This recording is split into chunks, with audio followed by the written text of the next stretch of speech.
MBBS in abroad. Apollo MedSkill 6 years of MBBS program will be completed in 35 lakhs only.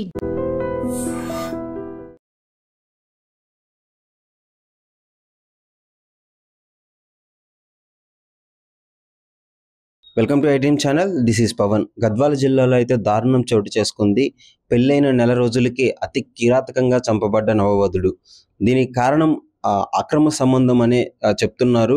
భార్య వాళ్ళ తల్లి కలిసి ఒక అక్రమ సంబంధం ఉన్న వ్యక్తితో కలిసి సుపారీ తీసుకొని అతి కిరాతకంగా చంపించినట్టయితే తెలుస్తున్నారు. గద్వాల జిల్లాలో పాపం వాళ్ళ ఫ్యామిలీ మొత్తం కన్నీటి పర్వంతం అవుతుంది. పెళ్ళై నెల రోజులు కాకుండానే సంతోషంగా జీవించమని ఆశీర్వదించిన ఆ కళ్ళు కన్నీటితో నిండిపోయాయి.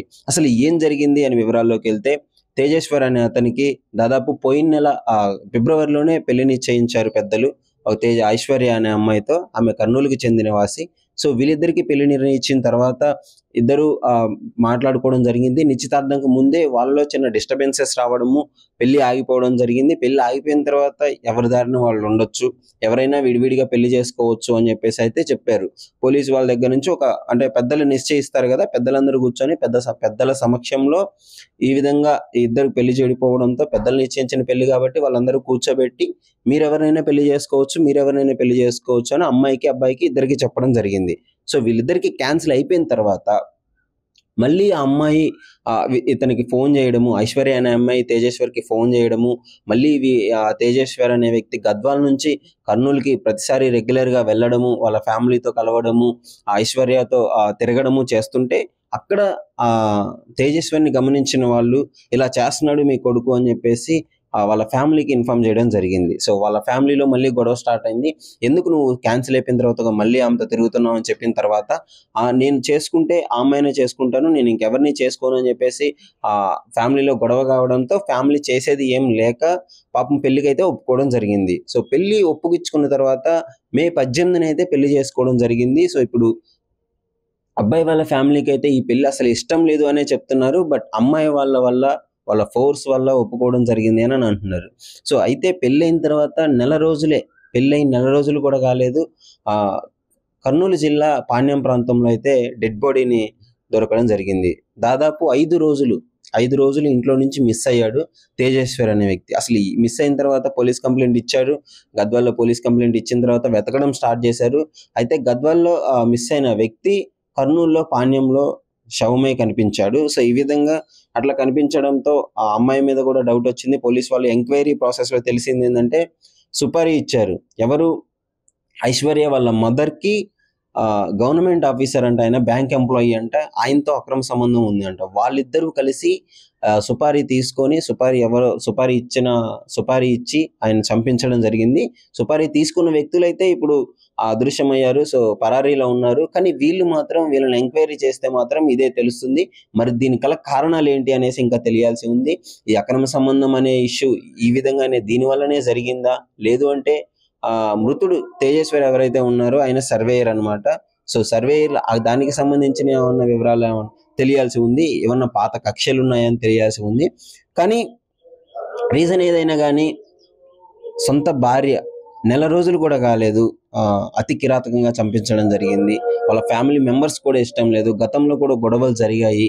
ఆ పిల్ల మంచిది కాదు, ఏదో వివాహేతర సంబంధాలు ఉన్నాయి, ఆ పిల్లకు కూడా కావాలనే ఈ విధంగా చేస్తున్నారు, నా కొడుకును బలి చేస్తున్నారు అని చెప్పేసి వాళ్ళ ఫ్యామిలీ కన్నీటి పర్వంతం అవుతుంది. సో దీనికి మాకు న్యాయం జరగాలి, నా కొడుకును అతి కిరాతంగా చంపించారు, చేతికి వచ్చిన కొడుకు చనిపోతే ఆ కుటుంబంలో ఎంత బాధ, ఎంత దిగులు ఉంటుందో మీకు తెలుసు కదా.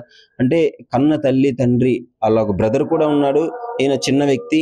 సో వాళ్ళందరూ చెప్పేది ఏంటంటే, జరిగిన విషయాలన్నిటి ప్రకారం అయితే ఇతన్ని సర్వేయర్ కావడంతో సర్వేయింగ్ చేయడానికి, ఏదో ల్యాండ్ కొలవడానికి అని పిలిపించిన తర్వాత ఆ 5 రోజుల తర్వాత ఇంకా మిస్సింగ్ కంప్లైంట్ ఇవ్వడము, సో తర్వాత పాణ్యంలో దొరకడము, ఇదంతా కావాలనే చేస్తున్నారు. వాళ్ళు కావాలని చంపించారు. నా కొడుకును చంపిన వాళ్ళకి ఉరిశిక్ష పడాలి, కఠిన శిక్షలు పడాలి.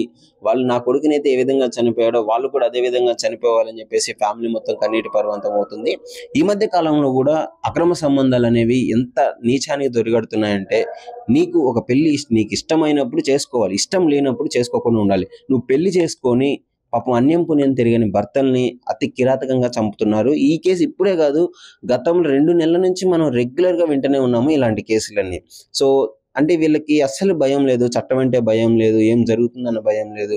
చచ్చిపోయిన తర్వాత ఏదో ఒకటి చేయొచ్చు, కేసును మభ్యపెట్టేయొచ్చు, ఇన్ఫ్లుయెన్స్ ద్వారా వాడుకోవచ్చు అని చెప్పేసి లక్షలు మొన్న 15 లక్షలు ఇచ్చి ఒక భర్తను చంపించే క్రమంలో ఆయన అదృష్టం బాగుండి బతికి బయటగట్టి సో కేసు కంప్లైంట్ చేయడము ఇది వెలుగులోకి వచ్చింది.